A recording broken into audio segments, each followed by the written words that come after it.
ഇപ്പോൾ കേരളം മുഴുവനും ഏറ്റവും കൂടുതൽ സംസാരിച്ചുകൊണ്ടിരിക്കുന്ന ഒരു കേസാണ് അഷ്കറിൻ്റെയൊക്കെ കേസ്. ആ സംഭവം ഇങ്ങനെ നടന്നുകൊണ്ടിരിക്കുമ്പോൾ അതിൻ്റെ സൈഡിൽ കൂടെ ഉണ്ടെങ്കിൽ അഷ്കറിൻ്റെ ഉമ്മയെടുത്ത് ഇത് കണക്കുള്ള കാര്യങ്ങളൊക്കെ ചോദിക്കുന്നുണ്ട്.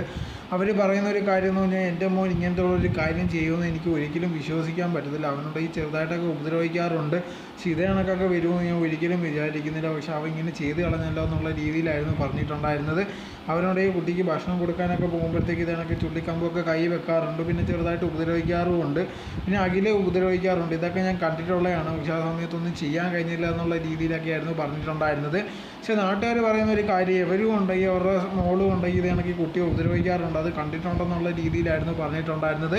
പക്ഷേ എന്താണെന്നൊക്കെ പറഞ്ഞാൽ പോലും ഉണ്ടെങ്കിൽ ആ കുട്ടിയുടെ ജീവനാണ് പോയത്. ഒരു കുട്ടിക്ക് 1.5 വയസ്സ് പോലും നേരെ തികയുന്നതിന് മുമ്പ് തന്നെ ഇത്രയുള്ള ഒരു അവസ്ഥ വന്നിട്ടുണ്ടെങ്കിൽ ബാക്കിയുള്ളവരൊക്കെ കാര്യം ഒന്ന് ആലോചിച്ച് നോക്കി. ഇത്രയും മനുഷ്യപ്പറ്റില്ലാത്ത ഒരുപാട് പേര് നമ്മുടെ നാട്ടിൽ ഉണ്ടെന്ന് മനസ്സിലായി. അത് സ്വന്തം അമ്മ തന്നെ ഒരുപാട് വട്ടം ഇത് കണക്കത്തുള്ള ഉപദ്രവമൊക്കെ ചെയ്തിട്ടുണ്ട്. എന്തായിരുന്നാലും ശരിയാ, കുട്ടിക്കുണ്ടെങ്കിൽ സംഭവിച്ച് ഭയങ്കര മോശമുള്ളൊരു അവസ്ഥയായി പോയി.